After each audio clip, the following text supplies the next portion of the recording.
Pat's Daily Rants. Today I'm going to go after what I refer to as crack for the masses, and it's going to go against the grain because there are so many people that are just rabidly passionate about this, and for probably a good reason. It's fun to watch. What am I talking about? Football. Now, I've ranted about idiot players dancing like morons in the end zone and payment and a lot of arrests and all these other things that go on. However, this one is going to go right after the NFL itself. I read in the paper a couple days ago that Roger Goodell made over $40 million last year. $40 million in a year. In a 12-month window of time, this man made $40 million. Okay? And the players are making a lot, most of them in excess of $10 million a year to play football. And here in Minnesota, we're building a $1 billion palatial estate for these multimillionaires to play football in. And we as lemmings just, oh, okay, yeah, we'll pay whatever it is, seat licensing, exorbitant ticket prices so that you can't take your kids to the games anymore, so that we got big windows and big screen TVs and everything else, when in fact that is absolutely ridiculous in my opinion. And let me go back just a little bit. The reason that I think a lot of this is ridiculous, it isn't because of the entertainment value, because a lot of people love it, myself included. I like to watch football.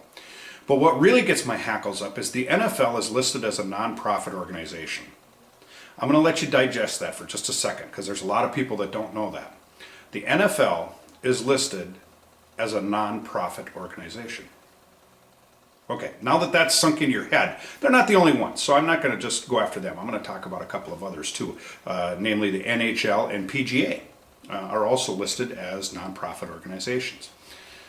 The part that I have a little bit of heartburn with this is that when you start paying the president or commissioner or whatever you want to call them $40 million a year and your employees $10 million a year, of course you're not going to show a profit, you idiots. You're overpaying people, and what you're doing is you're taking the nonprofit status to duck away from federal taxes. That's the bottom line of this thing.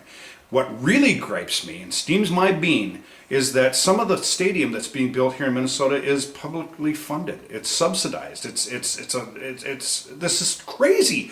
How does this not make sense in people's heads that we are being taken for a ride? And this is a prime example of the rich getting richer by way of money talks and bullshit walks. Now, generally, if you haven't figured this out, I lean to the right, not the left. However, this one, I'm going to take the stance that this is total bullshit. The owners, the players, everybody else are getting incredibly wealthy off this thing from us. Now, the NFL itself brought in over $9 billion last year. $9 billion, and they're shown as a nonprofit organization. Now, in my mind's eye, a nonprofit organization is a humanitarian organization that are there to help people. Last time I noticed, the only thing they're trying to help is to cover their ass on head injuries lately, because these people are going to be drinking out of a straw when they're about 50 years old. But it's all for entertainment, isn't it? I call bullshit on this. I really do. If you didn't know that the NFL was a nonprofit, now you do. If you don't believe me, look it up. This is crazy. We got to get our heads out of the sand, ladies and gentlemen, on a lot of levels. And this is just one little teeny one. Hopefully you found this somewhat informative and rant-worthy. Hope you have a better day. See ya. Please remember to subscribe and like on Facebook. See you tomorrow.